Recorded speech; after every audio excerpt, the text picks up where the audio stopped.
The first 4 games of the World Championship match between the world champion Viswanathan Anand and the challenger Magnus Carlsen were drawn. But with every game the tension is increasing. Each game seems longer than the last, or it has been longer than the last, and you feel something might be happening. Let's see what happened today in Game 5. Carlsen had the white pieces. Now, instead of the rather mild opening move knight f3, today he played c4, and they reached a mainline variation, a standard opening variation. So I think that gives you a measure of Carlsen's intent today. So Anand has played his favourite variation, the Slav or semi-Slav here, and Carlsen opens up the centre. Now this is all pretty familiar actually, and here instead of the so-called Marshall Gambit with bishop d2, Carlsen preferred a quieter variation, but I think that's more his style. Now this has all been played before. Let me get to the first critical moment in the game. So standard development taking place, and bishop e3 supports the pawn on d4. Now this has been played a few times before. For example, in the game Zsuzsa Polgar against Laus Portish, Budapest 1993, Polgar, one of the famous Polgar sisters, took on c5, and after this exchange, well, black had pretty good compensation for the pawn because there's pressure on these two weak pawns here. But Magnus played queen d3 today, a new move. It looks slightly odd because the queen kind of gets in the way of the bishop here, but this prepares queenside castling, bringing the rook from the corner into the middle very quickly. So an unusual idea, but well, we'll see. In some ways quite ambitious. Now Anand plays the knight to g4. Well, in principle this looks like a good idea because the knight is looking to take the bishop. Some players often feel that bishops can be stronger than knights, so I think this is a good idea. But Carlsen continues with his plan, castling queenside, bringing the rook into play from the corner, and snaps off the bishop. But of course, in taking that bishop, it might be a kind of positional advantage in a sense, but it has taken time, and Anand has fallen behind in development with his king. Now here, maybe it's an idea for black to play the queen to e7 to avoid an endgame.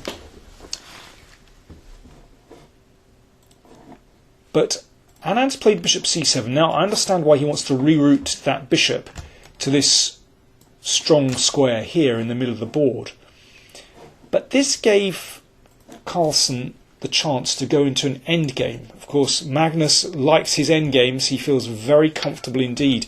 Now normally I would say that the two bishops ought to be able to play against the bishop and knight very well indeed. But here white has a lead in development, but also this bishop here is rather blocked in. You can see the pawn here blocks it in. So actually this knight is a pretty good piece compared to that bishop on c8. Okay, Anand played king e7, and Carlsen claimed this long diagonal. That's clearly quite dangerous. It hits this pawn here. The bishop came out to defend the pawn, and the knight came into the middle. So the knight is looking to establish itself on this d6 square. So for example, if bishop here, then c5, followed by knight d6, and well, clearly Anand felt uncomfortable in that case with the knight established in the heart of black's position. So instead he played the bishop here.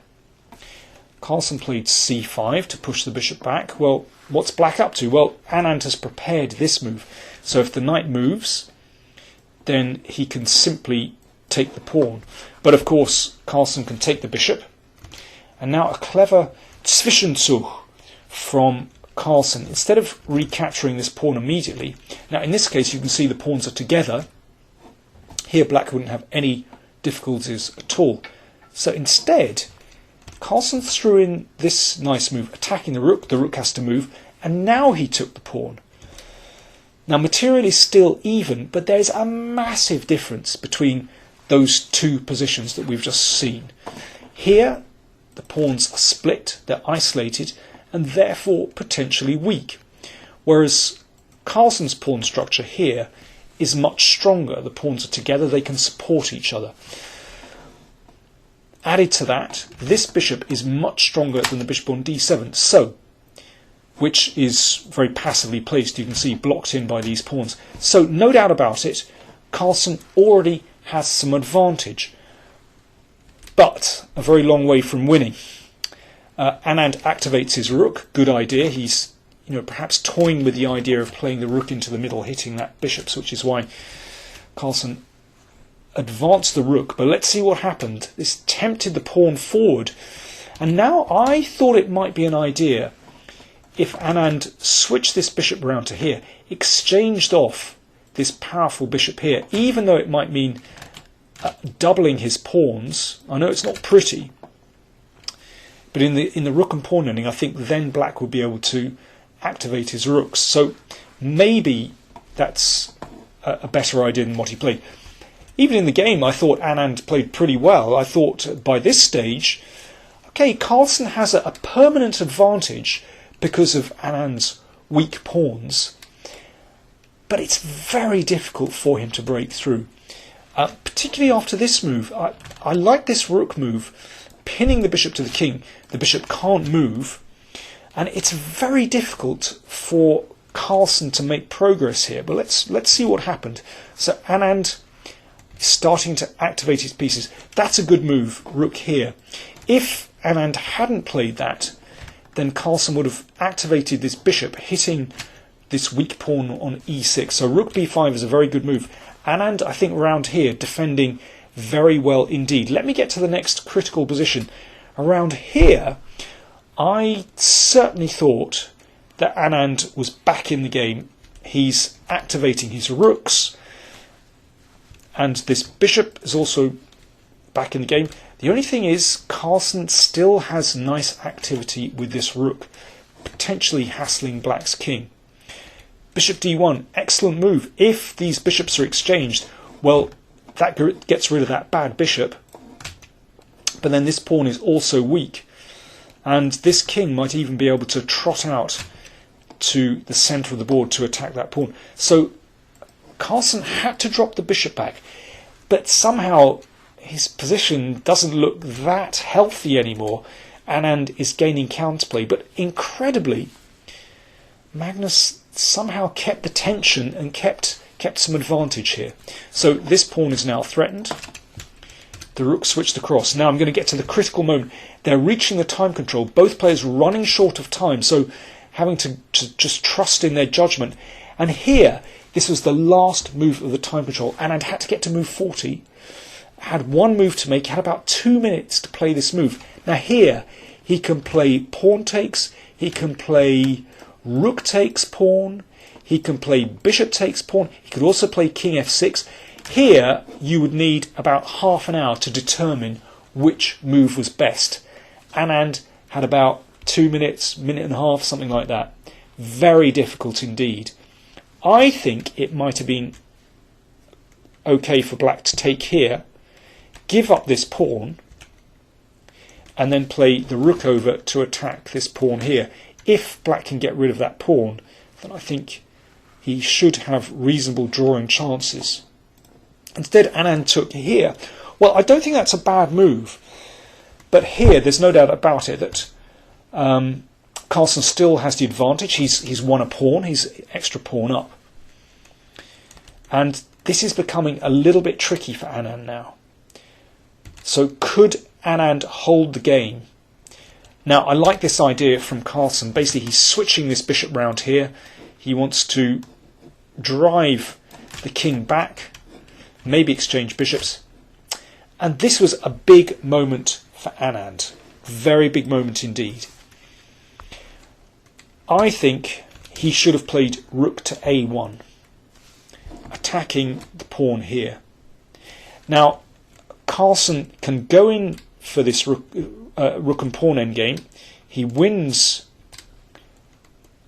a pawn. He's still a pawn up here, for example.